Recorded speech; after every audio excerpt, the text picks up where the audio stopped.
Airports are designed to make you believe in arrivals more than departures. Wide glass, bright announcements, faces tipping up like flowers toward the boards that say on time, as if those two words could put a spine back into anyone's life. I stood under the arrivals board with a paper cup, cooling between my hands and the old promise warming me from the inside.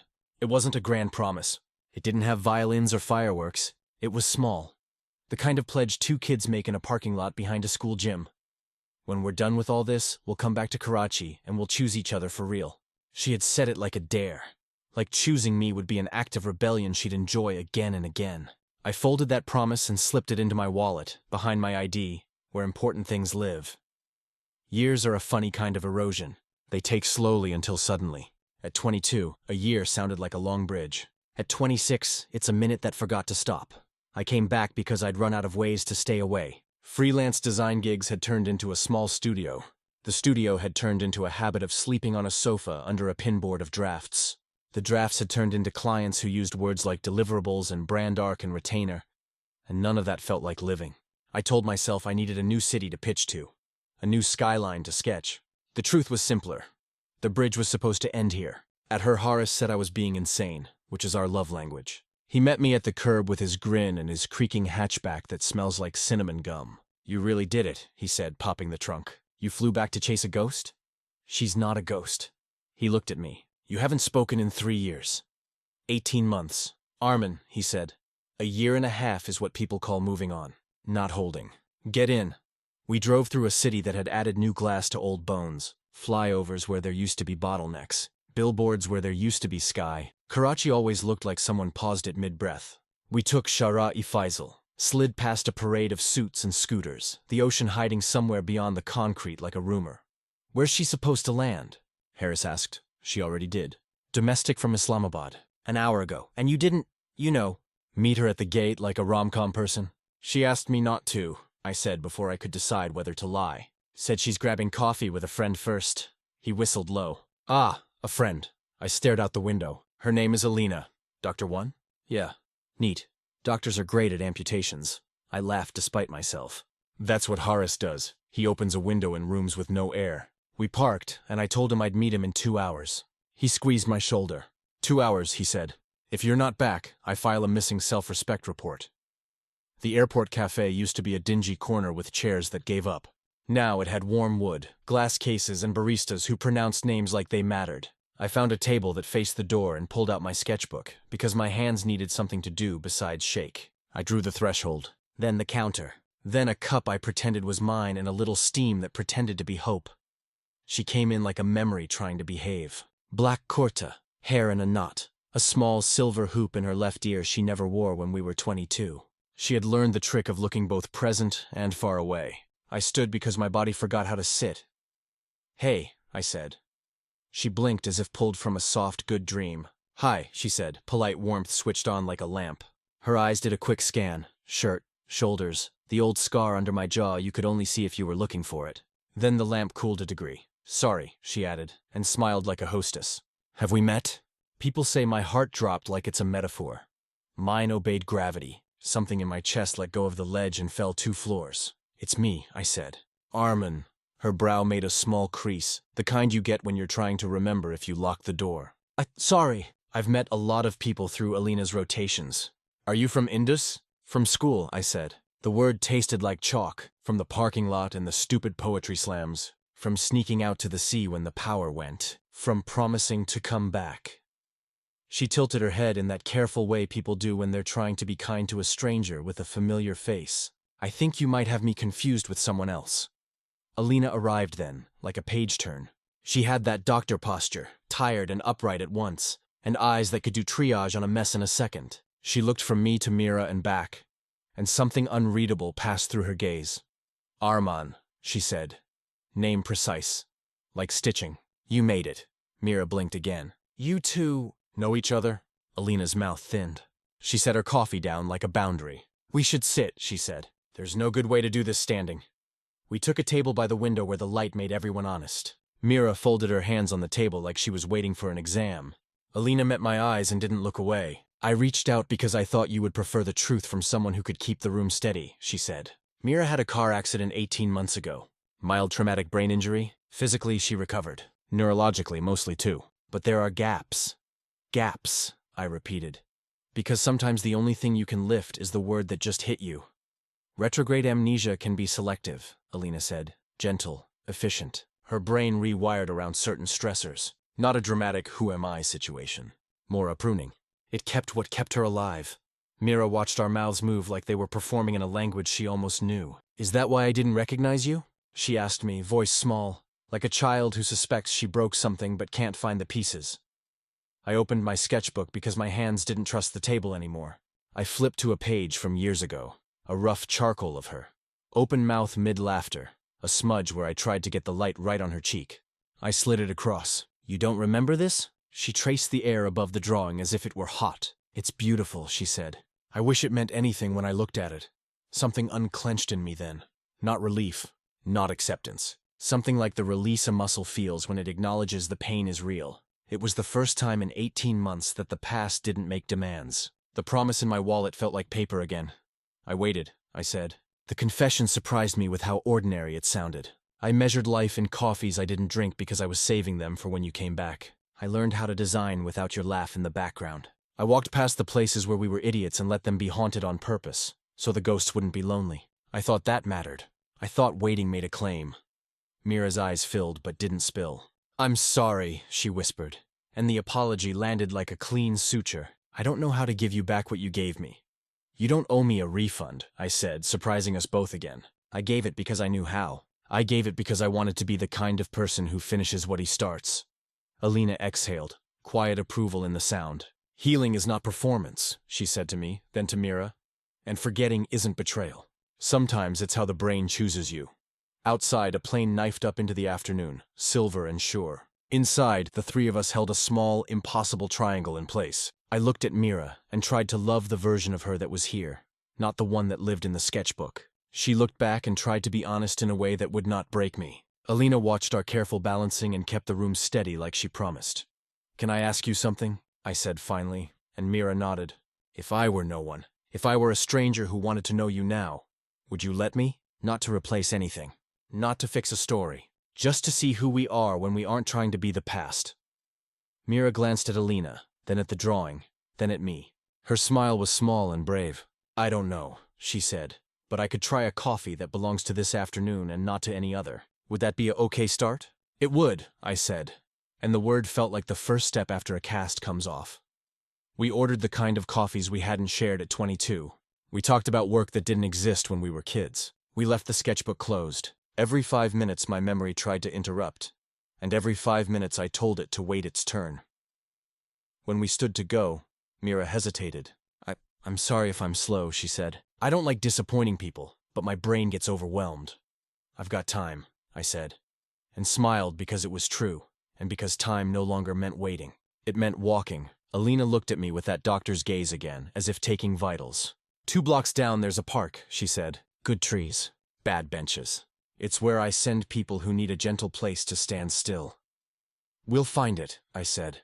We stepped into the heat, the city pressing its palm to our backs. Somewhere, Harris would call and tell me to stop being poetic and come eat real food. Somewhere the promise in my wallet would decide whether it wanted to be art or trash. For now, I walked beside a woman who'd once been my future and was now simply a person in my present. It hurt. It also felt honest.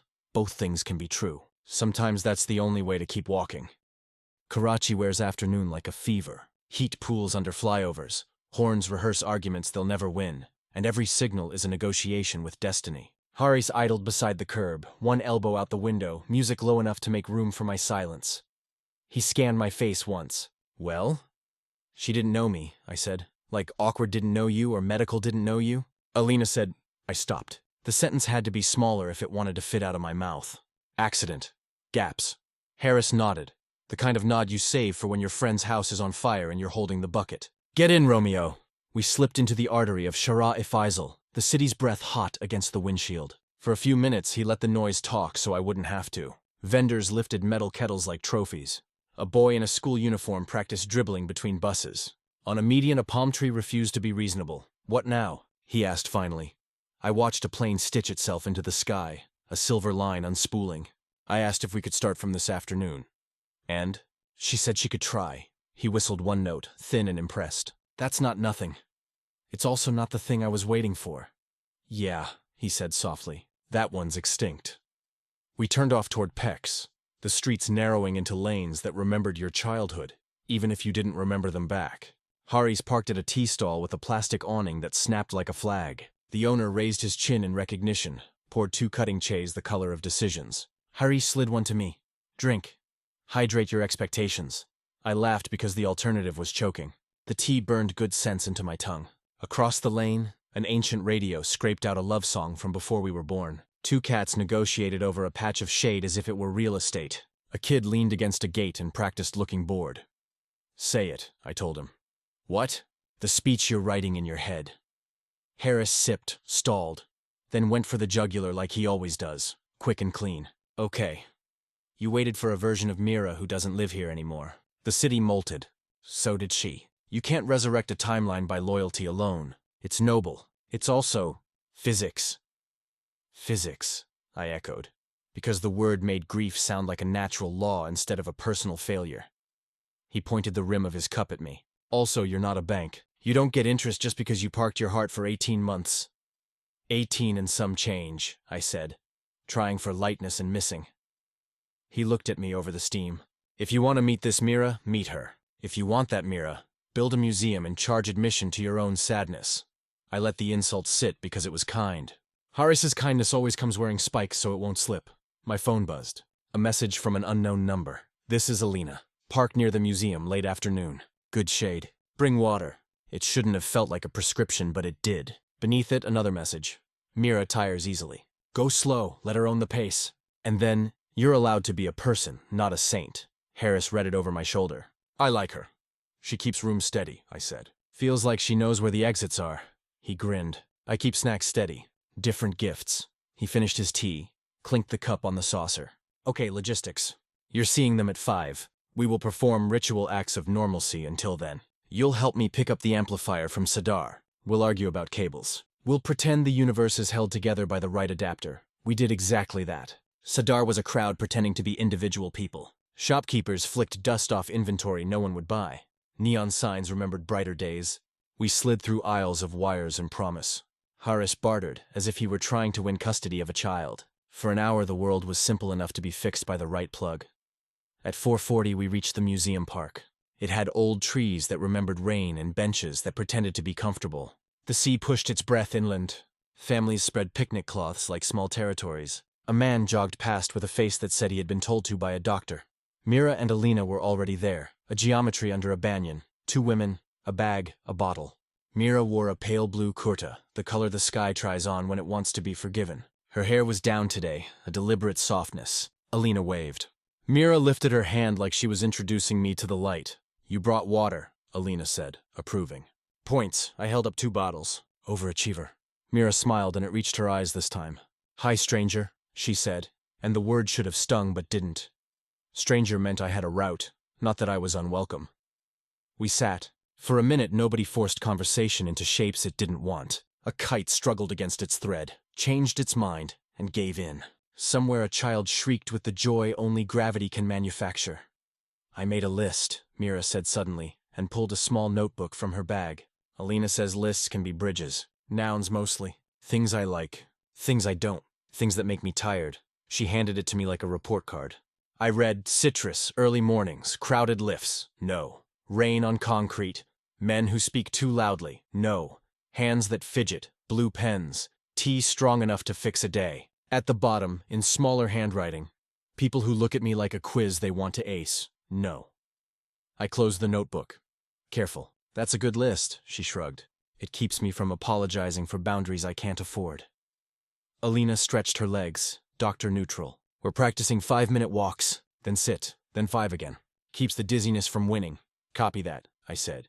I am excellent at sitting. We walked. Short laps under the banyan, the leaves telling secrets to the wind. Mira narrated softly, as if reading me into the present. The taste of lemons, the smell of disinfectant from her hospital's stairwell, the way she now hated escalators because the moving under her feet made her brain feel like a tossed coin. I learned that she collected tiny seashells not because they were beautiful, but because they were proof that something had once been vast and loud, and then chose to be quiet. At a bench, we sat. Alina fielded a phone call, all clipped competence, then drifted just far enough away to give us privacy she could still supervise. Mira watched a toddler chase a pigeon and let her face do what faces do when they're unobserved. Relax into its default setting. I'd forgotten that her default was gentle. "Can I ask you something?" She said, "Yes. What was I like?" The me you knew. I tried to build an answer she could stand inside without catching her elbows on something she didn't own. "You argued with streetlights," I said. "You thought they were rude for turning off just when we got to the good part of a conversation. You counted steps because it made stairwells feel like a dance. You loved the sea most on days when it looked bored." She smiled. Small. "That sounds like someone I would like." "You did." Mira traced the grain of the bench. "Do you hate me?" she asked. "For not remembering the version of you that version of me loved?" The question cracked my chest open and arranged the pieces into a different pattern. I looked out at the lawn so the answer would be true when it arrived. "I don't hate you," I said. "I hate that I thought memory was proof. It's not. It's an art project. Some days it's good. Some days the paint runs." She held that for a second, then nodded. "I worry," she said, voice low, "that I'm stealing something when I walk away from the old map." "Maps are rude," I said. "They pretend you are here when you're clearly not." She laughed, a quick, surprised sound, the first laugh of the afternoon that had no past attached to it. The air noticed. Alina rejoined us, sat, drank water like a commandment. "Vitals check," she said softly, watching Mira's face with the kind of attention that could be mistaken for love. Maybe it was a kind of love. "I'm okay," Mira said. "He's easy to sit next to."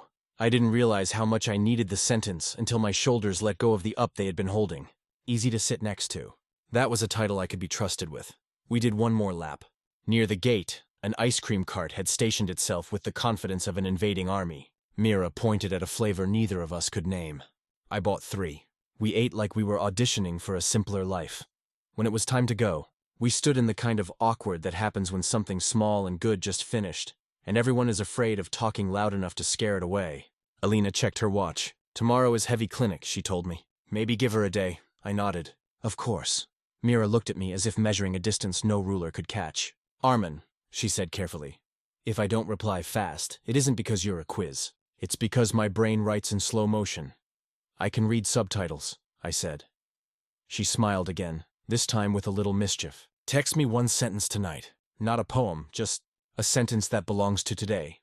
We said goodbye like we were putting away fragile dishes. Harris rolled up a minute later, window down, grin ready. "Well?" I got in, closed the door, and the city rose to meet us with all its noise and none of its mercy. "She doesn't remember us," I said. "Not the old us."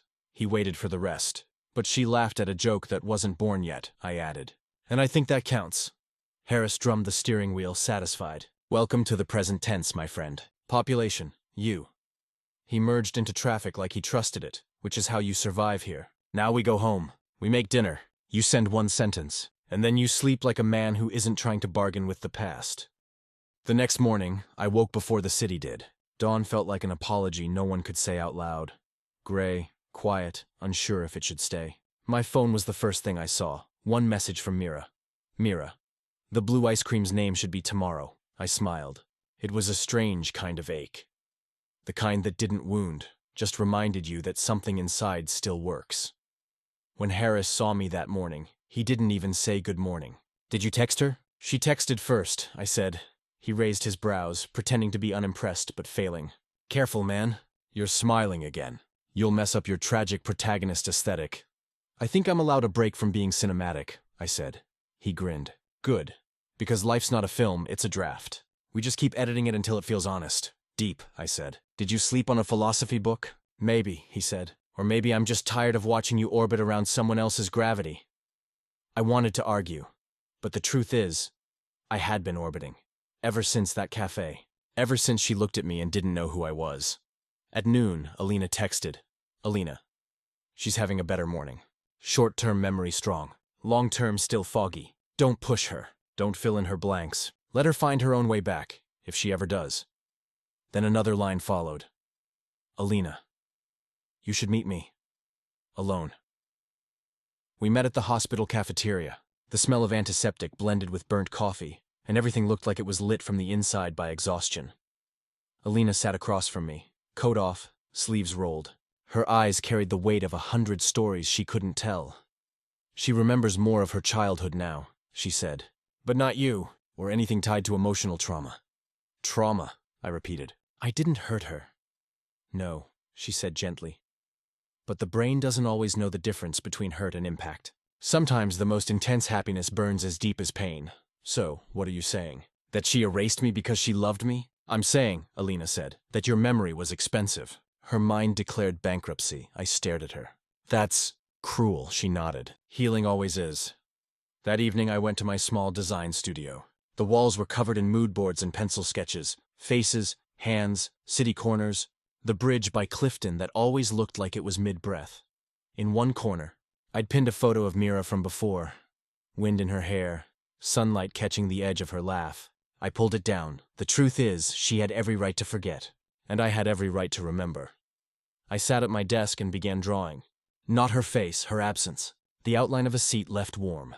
The half-drunk cup on a cafe table. The space between two hands that didn't find each other in time. By midnight, the drawing looked complete. It wasn't love, it was proof. The next day, I stopped by a small art exhibit near Sadar, the kind of place where students hang their heartbreaks disguised as paintings. I didn't expect to see her, but there she was. Mira stood near a wall of photographs, a soft smile on her lips as she listened to a curator explain light exposure.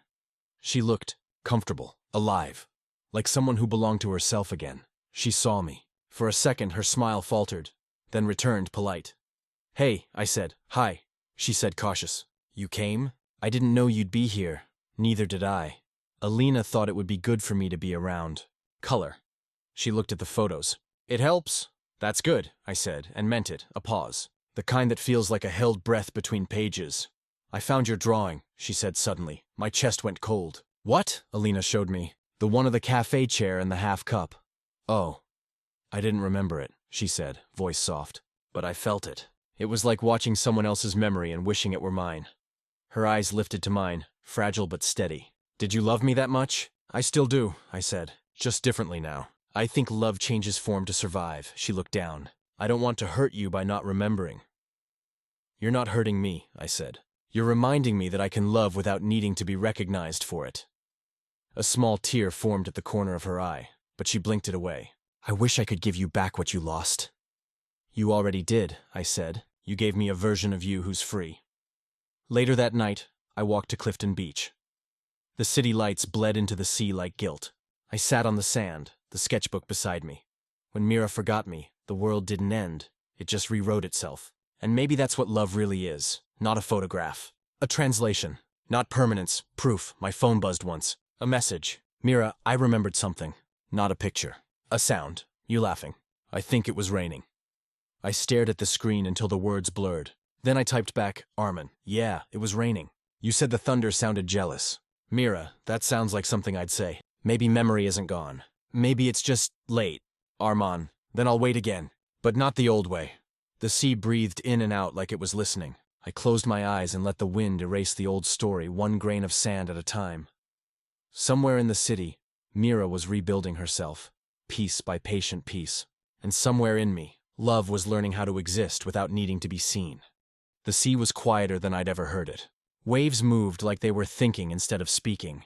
Karachi at midnight is a kind of confession booth, loud enough to hide your thoughts, soft enough to hear your heartbeat argue with them.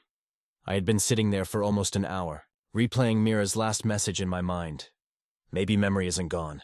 Maybe it's just late. It sounded like hope, but I wasn't sure if I was still built for that. Harris showed up, of course. He always finds me when I forget I need to be found. He didn't ask why I was there. He just sat down, tossed me a can of juice, and stared at the horizon.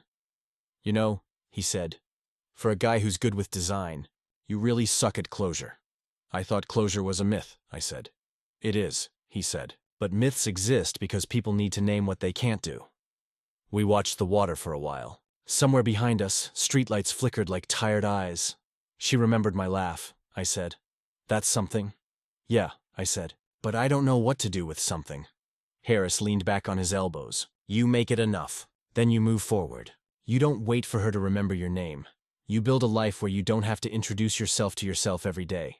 I looked at him. You think I'm still stuck there? He smiled. Bro, you're renting emotional property in a neighborhood that's been demolished. That made me laugh. Loud, raw, real. It startled a sleeping dog nearby. "See?" he said. "That's the sound she remembered. Don't waste it here. Take it somewhere new." 2 days later, Alina called. "Mira's been asking for you," she said. My chest did the thing hope always makes it do. Flutter, then regret it. When I entered her hospital room, sunlight was spilling through the blinds in careful stripes. Mira sat up in bed, hair tied loosely, a notebook on her lap. She looked at me with that cautious smile again. "You came. I always do," I said quietly. Alina stood at the far corner, arms folded, watching, a silent chaperone to whatever this was about to become. Mira pointed to the notebook. "I've been writing," she said, "trying to collect what I know. Can I read it?" "Not yet," she said, "but there's one line I want to tell you." She looked down, then read slowly, her voice steady but trembling underneath. "Sometimes, love isn't about remembering who someone was. It's about recognizing who they stayed for." I didn't trust my voice. "That's beautiful." "It's the only sentence I wrote where I didn't have to check the spelling twice," she said with a small laugh. "And when I wrote it, I thought of you." "Then it's already worth it," I said. Her fingers trembled against the page. "Arman, I don't think I'll ever remember the US you knew. I'm sorry, I know. But if you want to stay," she said, "you can. Not as someone I owe a past to, but as someone I could learn to know again." The words were soft, but they carried the weight of years I had already spent waiting. I looked at her. Really looked. The thin line of a healing scar near her temple. The way her hands trembled slightly when she turned the page. The way the sunlight found her like it had been waiting too. It was everything I'd wanted once. But it wasn't what I needed now. Alina stepped out, quietly closing the door behind her. Mira's eyes searched mine for an answer. And for the first time, I didn't want to give one. I wanted to listen, to the machines humming, to the birds outside, to the soft, uneven rhythm of two people trying to find where their timelines might overlap again. "I used to think love meant staying," I said finally. "But maybe it also means leaving when staying would turn it into something smaller." Mira looked at me, confused. "Leaving?" I took a deep breath. "You deserve to know yourself without someone standing in the doorway reminding you of who you used to be." Her eyes glistened. "But I want to remember." "Then remember everything else," I said. "The sea, the rain, the way you laugh when you forget to be careful.